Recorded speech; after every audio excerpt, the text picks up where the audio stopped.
E aí, tudo bem? Seja aí muito bem-vindo ao canal. Um prazer ter você aqui comigo.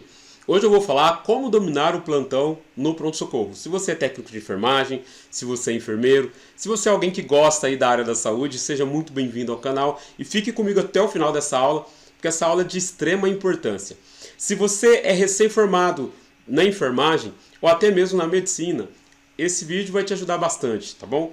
Vamos falar então como dominar o plantão no pronto-socorro.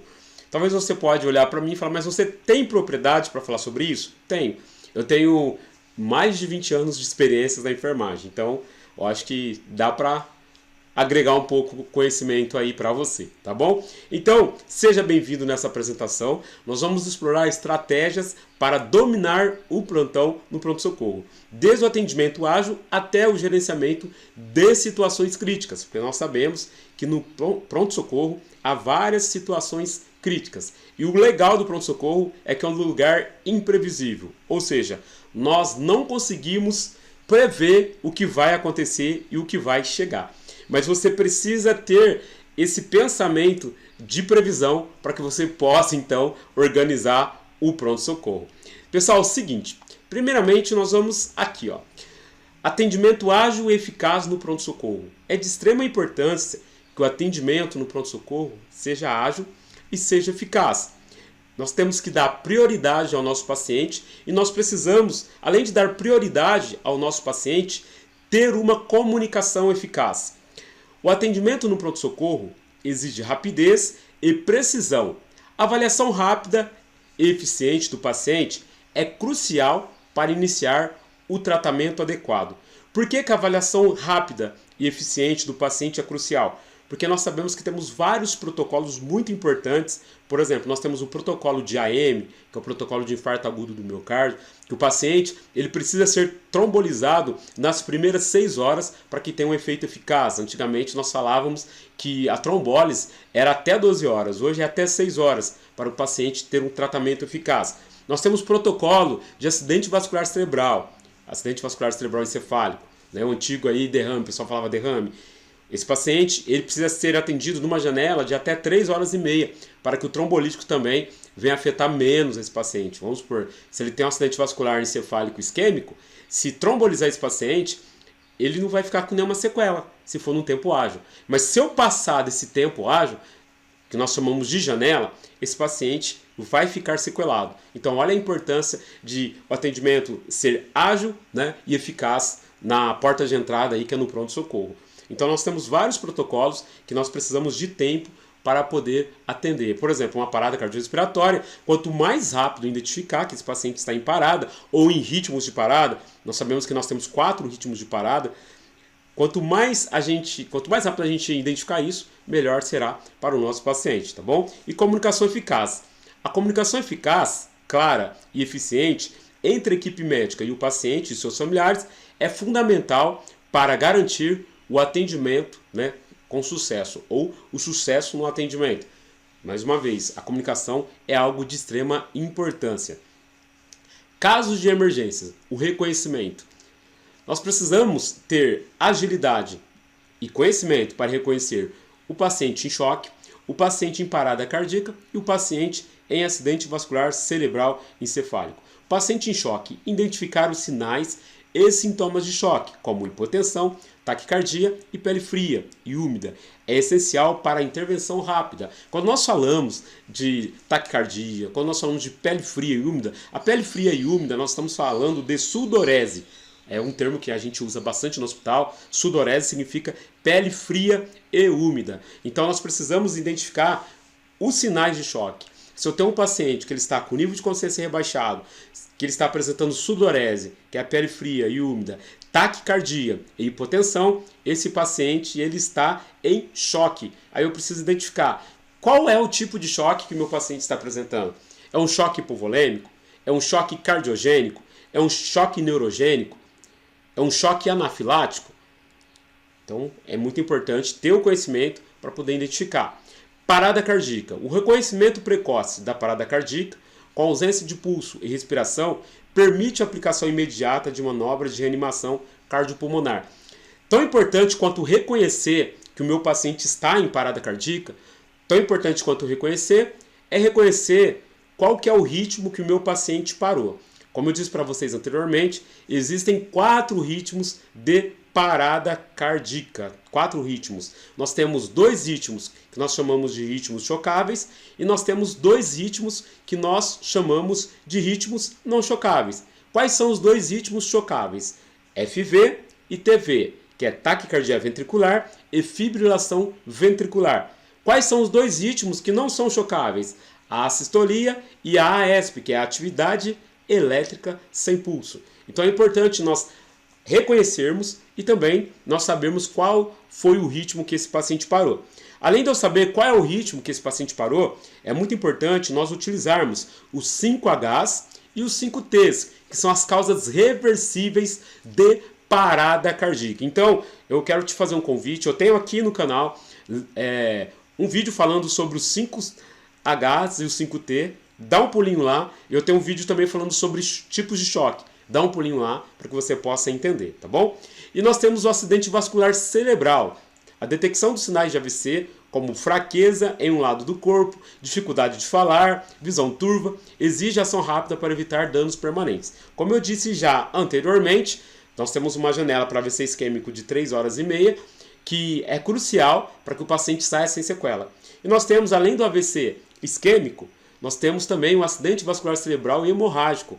O acidente vascular cerebral e hemorrágico, gente, precisa ser detectado muito rápido. A diferença é que o paciente evolui muito rápido. Nós podemos perder esse paciente se não ter uma intervenção cirúrgica, né? Se a hemorragia for muito grande, vai precisar de intervenção cirúrgica. Às vezes o paciente ele tem desvio de linha média, o paciente já chega na emergência com a pupila midriática. A pupila midriática é aquela pupila aberta, ou ele pode chegar com anisocoria, que é uma pupila maior e outra menor, ou ele pode chegar também com o que nós chamamos de miose, que é aquela pupila pequenininha, tá bom? Então é importante a avaliação do nível de consciência no acidente vascular cerebral e também a avaliação das pupilas. É importante fazermos a avaliação da escala de coma de Glasgow. Eu tenho um vídeo aqui no canal também falando sobre a escala de coma de Glasgow. Dá uma consultada lá. Se possível, esses vídeos que eu estou indicando para vocês, talvez eu vou deixar na descrição desse vídeo, tá bom? Que é muito importante. Priorizando o atendimento, classificação de risco. Nós tivemos aí, recentemente, vários casos de pacientes que morreram aguardando o atendimento. E a classificação de risco ela é crucial. No Brasil, hoje nós utilizamos a classificação pelo protocolo de Manchester. Avaliação inicial. A classificação de risco é crucial para determinar a prioridade do atendimento, direcionando os pacientes com condições mais graves para um tratamento imediato. Escala de risco, que já falei para vocês que é o protocolo de Manchester. Agilidade e eficiência. A classificação de risco garante os pacientes com maior risco de morte ou complicações sejam atendidos com o máximo de prioridade. Gente, é o seguinte, na classificação de risco, no protocolo de Manchester, nós utilizamos a classificação por cores. Nós temos a classificação vermelho, que o atendimento precisa ser imediato. Nós temos a classificação laranja, que o paciente precisa ser atendido até 10 minutos. Nós temos a classificação amarela, que o paciente ele precisa ser atendido no máximo em até 1 hora, ou até de 30 minutos a 1 hora. E nós temos a classificação verde, que o paciente ele precisa ser atendido em até 120 minutos. E nós temos a classificação azul, que o paciente ele pode ser atendido em até 240 minutos. Lembrando que essas classificações elas podem evoluir. Suponhamos que eu classifiquei um paciente verde. Ele pode evoluir para amarelo ou ele pode evoluir para laranja ou vermelho. Então é importante sempre, mesmo após você fazer a classificação, estar atento aí aos sinais vitais a esse paciente. Classificou como verde? Fica de olho nele. De repente ele pode evoluir. Isso é muito importante. É um dado que muita gente não faz, tá bom? Comunicação eficaz é a chave do sucesso. A comunicação ela precisa ser clara entre as equipes e também com o familiar do paciente. E para isso nós precisamos utilizar algo que nós chamamos de escuta ativa. O que seria a escuta ativa? Demonstrar empatia e atenção às preocupações do paciente, essencial para criar um ambiente de confiança e colaboração. Quando você adquire a confiança tanto do paciente quanto do familiar, você reduz várias coisas na porta de entrada no pronto-socorro. Você vai reduzir reclamações, brigas, insatisfação do nosso cliente. Então é muito importante você saber ter essa escuta ativa. Comunicação clara, utilizar linguagem clara e consciente, evitando termos técnicos, é fundamental para garantir a compreensão do paciente e seus familiares. Não adianta você falar com a família utilizando termos técnicos que a família não entende nada. Você precisa falar com a clareza. Evite utilizar termos técnicos para falar com o familiar. Ou melhor, não utilize de forma alguma, porque o familiar ele não tem a formação que você tem. É muito importante usar palavras claras que ele possa entender. E também é muito importante você avaliar qual que é o grau cognitivo desse familiar que você está conversando. Porque de repente você pode falar uma palavra que para você está clara, mas para ele não. Então procure entender. Após você dar uma explicação ao familiar, peça o feedback, peça para que ele repita com as palavras dele o que ele entendeu. Isso é muito importante. Trabalho em equipe. A comunicação eficiente entre os profissionais da equipe multidisciplinar garante um atendimento integrado e eficaz. Quando a gente fala de comunicação entre equipe, gente, todos podem e todos devem dar informações. Não é só o médico, né, que vai dar informação ao familiar, mas para isso precisamos que falemos a mesma língua, a mesma linguagem. O médico não pode falar uma coisa e o enfermeiro ou o técnico de enfermagem falar outra, ou o fisioterapeuta falar outra. A equipe precisa falar a mesma língua. Isso é muito importante. Organização do fluxo de atendimento. Como eu falei para vocês, na organização do fluxo nós temos a classificação de risco, né, que alguns chamam de triagem. Nós temos os exames e avaliações, o paciente passou pela triagem, ele vai passar pelo atendimento médico e aí vai ser avaliado, pode ser solicitado exames como eletrocardiograma e nós precisamos ficar atento a isso. Se eu tenho um paciente que chegou no pronto-socorro com dor torácica e solicitou um eletrocardiograma para ele, eu não posso demorar mais que 5 minutos para traçar esse eletro. Ah, mas é cheio, a emergência está cheia de gente. Mas esse paciente é prioridade. Nós precisamos priorizar. Se eu tenho um paciente com sinais de acidente vascular cerebral encefálico isquêmico e foi solicitada uma tomografia, eu não posso deixar esse paciente que solicitou de manhã fazer essa toma à tarde. Por quê? Porque eu vou perder a janela. Então é muito importante nós termos esse senso do que precisa ser atendido primeiro, mesmo após a classificação de risco, mesmo após o atendimento médico. O médico atendeu, não parou ali. Nós precisamos dar continuidade. E a enfermagem precisa ter esse feeling, saber o que precisa ser feito de imediato e o que daria para esperar. Isso é bastante importante. Você pegou um paciente com dor torácica com eletro, em até 5 minutos esse eletro precisa ser tratado. Você pegou um paciente com sinais de acidente vascular cerebral, você precisa agilizar essa tomografia o mais rápido possível. Não dá para esperar 1 hora, 2 horas. Isso é muito importante, tá? Nós estamos falando de atendimento de urgência e de emergência. Tratamento e medicações. Assim como os exames, as medicações do tratamento precisam ser iniciado rápido.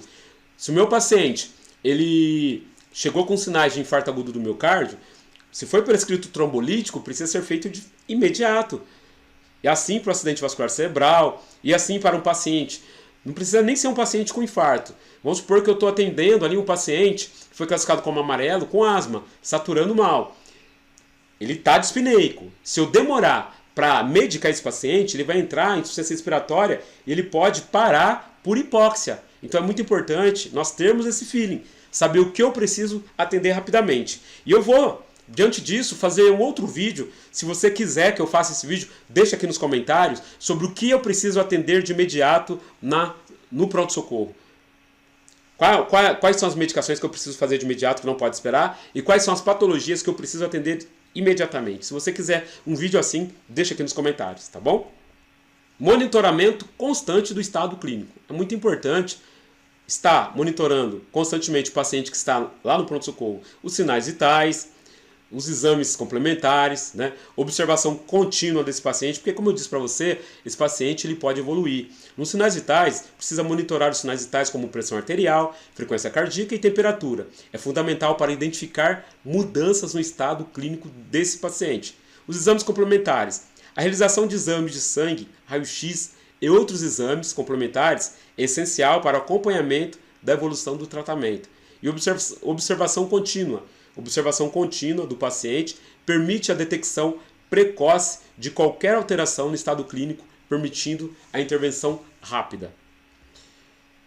Respostas rápidas em situações de emergência.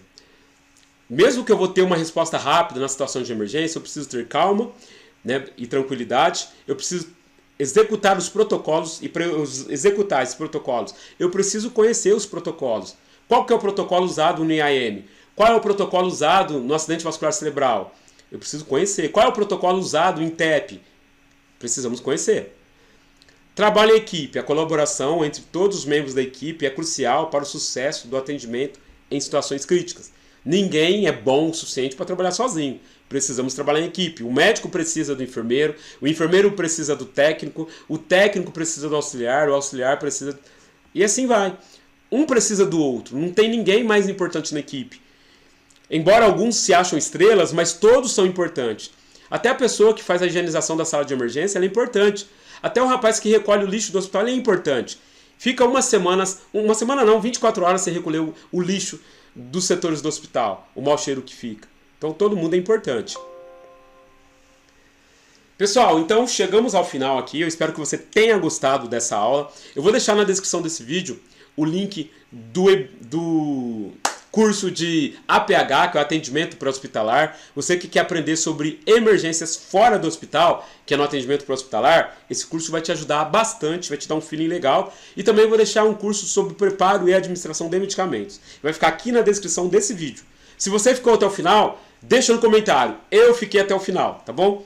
Grande abraço aí pra você do enfermeiro Fabiano. Muito obrigado por ter ficado até o final e até o próximo vídeo.